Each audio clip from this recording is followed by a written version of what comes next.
Вы с какой бригады? 810-я. Рады, что попали в плен дей морской пехоты? Да, рады. Мы, 810-я бригада, морская пехота Российской Федерации, сдались в плен в День морской пехоты. Благодарим за то, что нам сохранили жизни и к нам прекрасно относятся. Не рекомендую гражданинам Российской Федерации идти в армию и идти по контракту. И в первую очередь не идти в морскую пехоту. Там ужасно. Вы с какой бригады? 810-я. Рады, что попали в плен дей морской пехоты? Да, рады. Мы, 810-я бригада, морская пехота Российской Федерации, сдались в плен в День морской пехоты. Благодарим за то, что нам сохранили жизни и к нам прекрасно относятся. Не рекомендую гражданинам Российской Федерации идти в армию и идти по контракту. И в первую очередь не идти в морскую пехоту. Там ужасно. Russian troops are advancing in Ukraine at fastest pace since the early days of the war in February 2022, Reuters reported on Tuesday. Russia has set new weekly and monthly records for the size of the occupied territory in Ukraine, independent Russian news group Agentstvo said. According to the report, Russia has captured almost 235 square kilometers in Ukraine over the past week alone, a weekly record for 2024. Russian forces had captured 600 square kilometers in November, it added, citing data from Deep State that has links to the Ukrainian army. It should be noted that Moscow controls 18% of Ukraine, including all of Crimea Peninsula that it annexed in 2014, just over 80% of eastern Donbass region and more than 70% of the Zaporizhia and Kherson regions in the south, according to open-source maps. Russia has pledged to achieve all of its military objectives despite what Ukraine's Western allies say or do. However, Kremlin has not spelled out its objectives in Ukraine in details.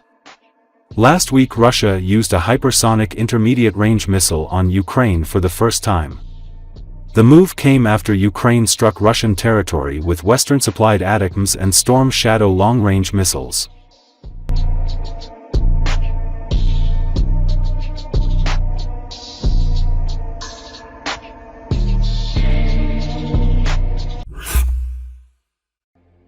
Ukrainian President Volodymyr Zelensky said on Tuesday that the record number of drones launched by Russia overnight represents nearly 200 proofs that Russian ambitions are utterly detached from any ideas of real peace.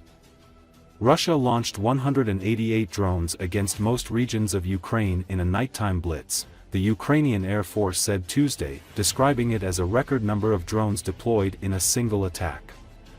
Most of the drones were intercepted, according to the Air Force, but apartment buildings and critical infrastructure such as the national power grid were damaged. No casualties were immediately reported in the 17 targeted regions.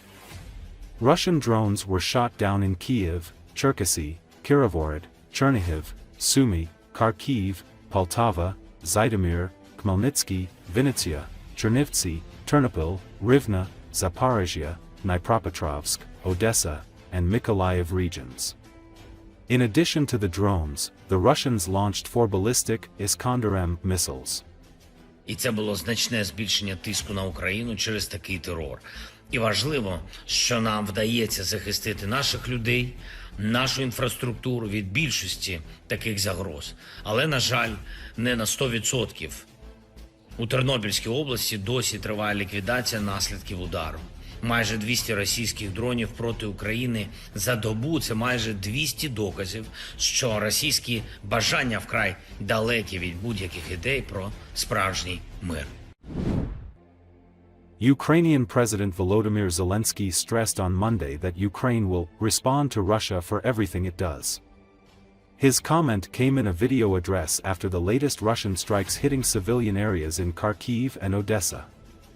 He said 25 people were killed in the strikes on Kharkiv, and 11 in Odessa.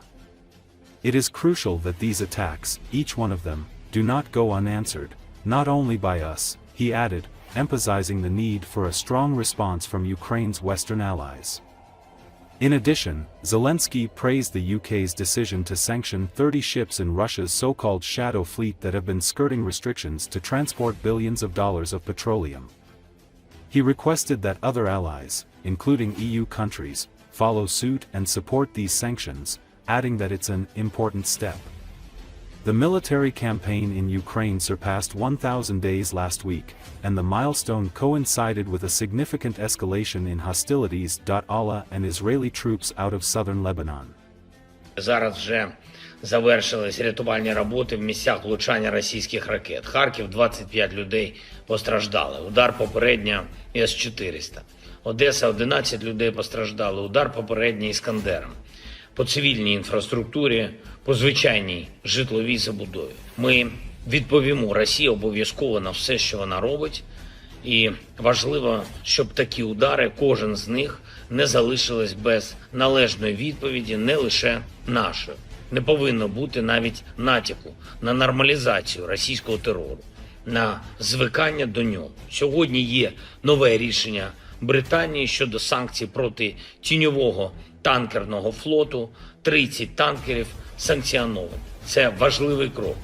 І буде правильним, щоб європейські партнери на рівні усього Європейського Союзу, а також інші партнери підтримали.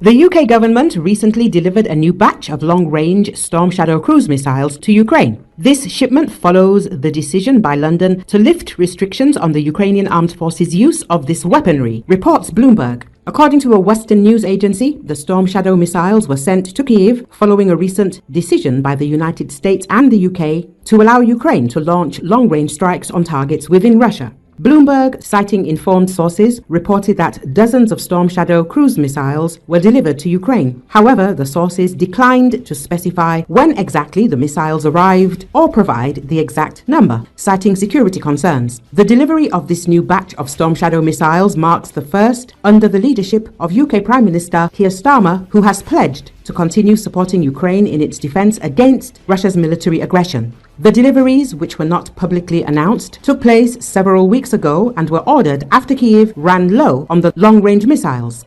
The sources told Bloomberg on condition of anonymity. Last week, Western media reported that the Ukrainian Defense Forces had used British Storm Shadow missiles for the first time to strike targets on Russian territory. On November the 23rd, Global Defense published an article stating that Ukrainian strikes with Storm Shadow missiles targeted a Russian underground military command post in the village of Mariino, located in the Kursk region. As a result, 50 North Korean soldiers and Russian officers were killed. This occurred just one day after Ukrainian forces launched American-made ATACMS tactical missile systems at a military facility in the Bryansk region. Ukrainian forces had previously used Storm Shadow missiles against Russian targets in the Black Sea. Officials from the governments of the US and the UK have stated that the decision to allow Ukraine to strike targets in Russia, something Kiev had long requested, was a response to the deployment of North Korean troops by the Kremlin in its war against Ukraine. According to media reports, this move is also seen as a way for current US President Joe Biden and his allies to strengthen Ukraine's position in any potential negotiations with Moscow. The possibility of such negotiations is considered in light of promises made by the elected US President Donald Trump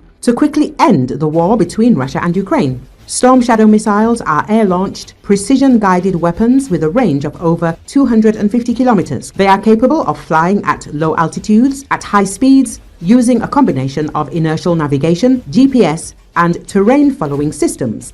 The British government has not disclosed the number of Storm Shadow missiles it has supplied to Ukraine during the ongoing conflict. The last confirmation of such supplies came from the UK Ministry of Defence in April, when Rishi Sunak was the Prime Minister.